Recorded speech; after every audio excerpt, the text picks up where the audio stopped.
चल चली जियरा रे माई के देसवा बितल अवतीना हे बितल अवतीना दुखदाई के दीनमा बितल अवतीना दुखदाई के दीनमा बितल अवतीना एक बन गईली दूसरे बन गईली तीसरे बनाना हे तीसरे बनाना जल के माई के महालिया तीसरे बनाना जल के माई के महालिया तीसरे बनाना घर में से निकले हैं बड़का भैया बैठा हो बहिनी ना ए बैठा हो बहिनी ना एही कदम जुड़े छैया बैठा हो बहिनी ना एही कदम जुड़े छैया बैठा हो बहिनी ना कैसे के बैठी भैया कदम जुड़े पानिया की कैसे के बैठी भैया कदम जुड़े छैया विपतल बहिनी ना हे विपतल बहिनी ना मांग चुनिया के रोटिया विपतल बहिनी ना मांग चुनिया के रोटिया विपतल बहिनी ना भीतर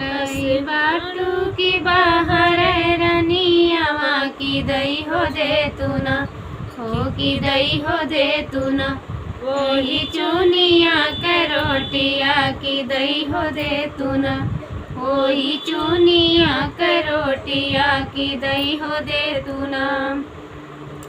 जामना ही रटिया स्वामी बहनी पर खाई है तमन हो रोटिया ना हे तमन हो रोटिया ना खाई है गोरुआ भैंसिया तमन हो रोटिया ना खाई है गोरुआ भैंसिया तमन हो रोटिया ना इतनी बचन सुनी बहिनी दुखित बहिनी चली हो गई नीना हे चली हो गई नीना अपने टूट ही मड़ैया की चली हो गई नीना अपने टूट ही मड़ैया की चली हो गई नीना धीरे धीरे दिन बीतल न कर दिन लौटल धीरे धीरे दिन बीतल न कर दिन लौटल बनावे लगनी ना हे बनावे लगनी ना बहिनी महला दू महला बनावे लगनी ना बहिनी महला दू महला बनावे लगनी ना एक नगर गायनी दूसरे नगर गायनी तीसरे नगर ना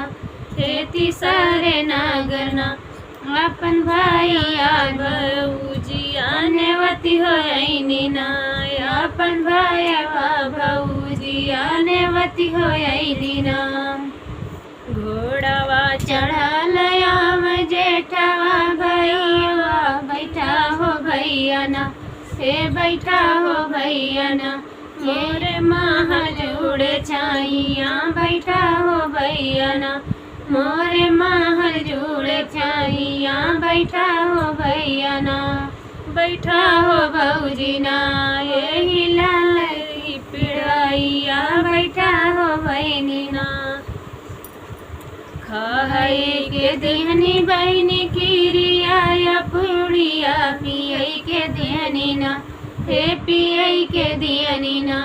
बहनी ठंडा ठंडा पानिया पियई के देहनी ना बहनी ठंडा ठंडा पानिया पियई के देहनी ना सूतई के देहनी बहनी लाली रे पलंगिया ओढ़ई के देहनी ना हे वड़ई के दियनी ना